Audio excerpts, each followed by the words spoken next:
আসসালামু আলাইকুম। আমাদের এখানে 4 জন পেশেন্ট আমরা আজকে অপারেশন করেছি শনিবার 28 জুন। দেখতে পাচ্ছেন বেল পরানোর পরে জায়গাটা অনেকটাই ফুলে উঠেছে। এটা স্যালাইন পানি আছে, টিস্যু ইনফ্লামেশন আছে, এগুলো আস্তে আস্তে হিল হয়ে যাবে। ভিতরে যে অতিরিক্ত পানি আছে সেটা এখনও বেরোচ্ছে, ক্লিয়ারলি বেরোচ্ছে। অপারেশনের পরে আমরা কয়েক ঘন্টা অবজারভেশনে রেখেছিলাম, এর মধ্যে অনেকটাই পানি বের হয়েছে। মাত্র আমরা চেঞ্জ করলাম, চেঞ্জ করার সাথে সাথে কিন্তু আবার বের হচ্ছে। আমরা এখানে ড্রেন টিউব দিই, সেই কারণে পানিটা খুব স্মুথলি বের হয়। এই ড্রেন টিউবটা যদি এইখানে থাকতো বের হতো না, কারণ পানিগুলো এই এরিয়াতে, এই নিচের দিকে, এই সাইডগুলোতে জমা হয় গিয়ে। সো পানিগুলো খুব স্মুথলি বেরোচ্ছে।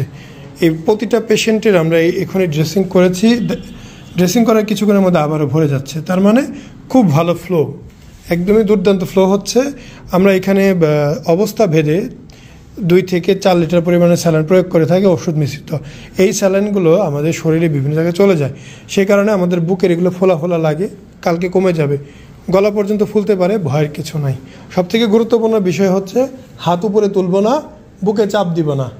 হাত উপরে তুলবো না, বুকে চাপ দিব না, কারণ আপনারা সবাই দেখছেন যে আমরা কিন্তু ঝালাইয়ের মাধ্যমে বুকগুলো, যেখানে রক্তনালীগুলো ছিল সব বন্ধ করেছি ঝালাইয়ের মাধ্যমে। আশা করি সবাই দেখছেন। তো ঝালাইটা প্রতিটা মানুষের বডিতেই হয়েছে।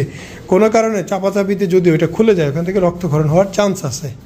তো চেষ্টা করবেন আজকে সারাদিন বিছানায় থাকার, বেডে থাকার, রেস্টে থাকার, বেশি বেশি পানি পান করার, বুকে হাত না দেওয়ার, একটু ধৈর্য ধরতে হবে। অপারেশনটার আগে অনেক ভয় ছিল, ভয় করছে না? অপারেশন শুরু হওয়ার পরে তার ভয় করে নাই, একদমই নর্মাল মনে হয়েছে, তাই না? কারণ বিষয়টা আগে থেকে অনেক রকম লাগে, কিন্তু সময়ের সাথে সাথে চেঞ্জ হয়ে যায়। এই যে দেহটা একরকম লাগতেছে, সময়ের সাথে সাথে এটাও চেঞ্জ হয়ে যাবে, ধৈর্য ধরতে হবে। হ্যাঁ, আছে সবাই আলহামদুলিল্লাহ ভালোই আছে।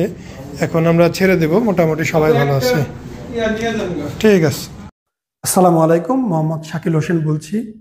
2017 সাল থেকে আমরা গাইনোকমার্সি নিয়ে নিয়মিত কাজ করছি এবং ভিডিও প্রকাশ করছি। এই চ্যানেলে যারা নতুন এসেছেন, আপনাদের কাছে অনুরোধ থাকবে আমাদের এই চ্যানেলটি আপনারা ভালোবাসা দিবেন এবং সাবস্ক্রাইব করবেন। এবং যারা অলরেডি সাবস্ক্রাইব করেছেন তাদেরকে অসংখ্য ধন্যবাদ। আপনারা কমেন্টের মাধ্যমে আপনাদের মতামত জানাবেন। ধন্যবাদ।